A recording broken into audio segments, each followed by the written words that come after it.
এয়া ভয়ংকৰ মানে পৰিস্থিতি হৈছে। মিনিটে মিনিটে যোৱা বছৰৰ পৰা মানে আমাৰ 2টা ঘৰ খহনীয়া হ'ল। তাৰপৰা অকণমান জেগা আছিলে, এতিয়া এইবাৰ পানী হওঁতে মিনিটে মিনিটে মানে মাটি খহি খহি খহি ঘৰৰ ভিতৰলৈকে খহি গ'লগৈ। আৰু ৰাতি টোপনি মাৰিবলৈ মানে এনেকুৱা ভয়ংকৰ হৈছে, কোনো এডোখৰ ৰাস্তাত থাকিবলৈ হ'লেও ৰাস্তাটো জেগা মানে গাড়ী মটৰৰ কাৰণে আমাক অৰ্ডাৰ দিলে, আমি গুচি আহিলোঁ। আহি আকৌ ইয়াতে থাকিবলৈ লৈছোঁ। লোৱাৰ কাৰণে আকৌ ঘৰৰ ভিতৰতো এইবাৰ ফাট মেলিছে। ৰাতি টোপনি নাযায় মানে যাম কেনেকে, মানে আধা ঘণ্টা 1 ঘণ্টা মূৰে মূৰে ফাট মেলি মেলি মেলি মেলি ৰাস্তালৈকে খহনীয়া হৈছে। কিমান বছৰ আগত মানে বছৰ বছৰ ধৰি খহনীয়া হৈছে।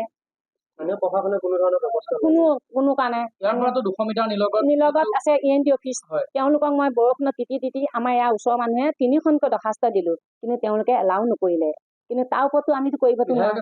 বিধায়কে চাই গৈছে, শশীকান্ত দাসে চাই গৈছে ইয়াত বা আহি পেলাই, তথাপিও তেওঁ একো নকলে, হ'ব বুলিয়ে কৈ থৈ দিলে।